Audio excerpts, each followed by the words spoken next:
Black Panther: Wakanda Forever is the sequel to the 2018 Marvel phenomenon Black Panther, with Ryan Coogler returning to direct. It is impossible to overstate how big an impact the first Black Panther had.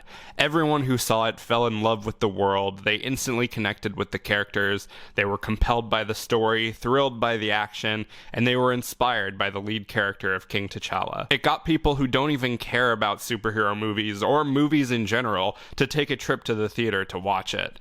It was the first MCU movie to be nominated for Best Picture. This thing was huge. Of course, there was the inevitable backlash where people were calling it overrated and saying it wasn't as good as people say. Then there was the backlash against the backlash where if you said anything bad about it, you were racist. Point is, Black Panther left its mark on audiences everywhere. And that was thanks in part to an excellent directing job from Ryan Coogler and a gripping performance by Chadwick Boseman. Whether you like the movie or not, you can't deny the power he brought to the role was unmatched.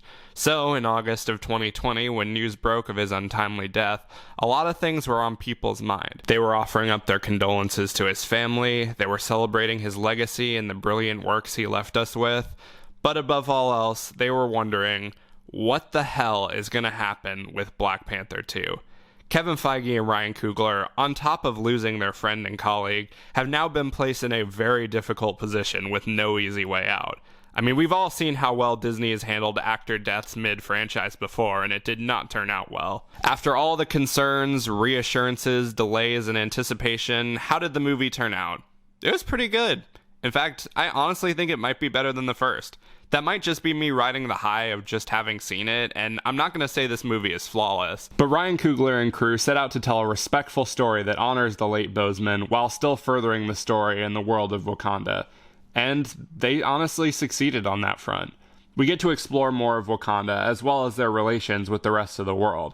I thought it was smart to center the story around a war between two civilizations, the Wakandans and the Talakans. Not only does it raise the stakes, but it also offers up compelling conflict of ideals. Both nations have had a problem with the outside trying to exploit their resources, but both have very different views on how to handle it. And that clash of ideals is so interesting. It's the same thing that made Killmonger so compelling to watch. Although speaking on that, talking about the villain, Namor, that is kind of an issue I had.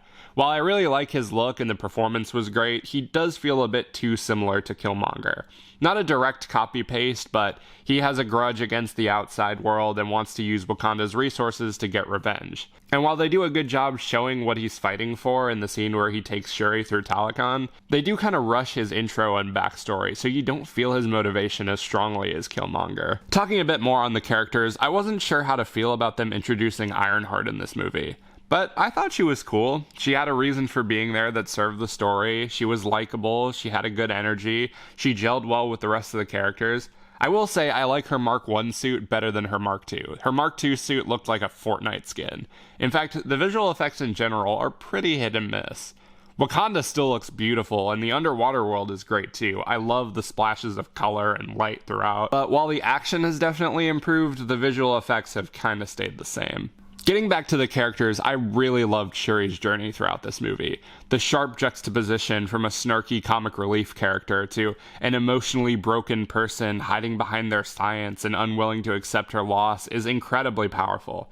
And without giving anything away, Shuri's journey takes her to even darker places as the film goes on. And seeing her have to overcome that was just incredible.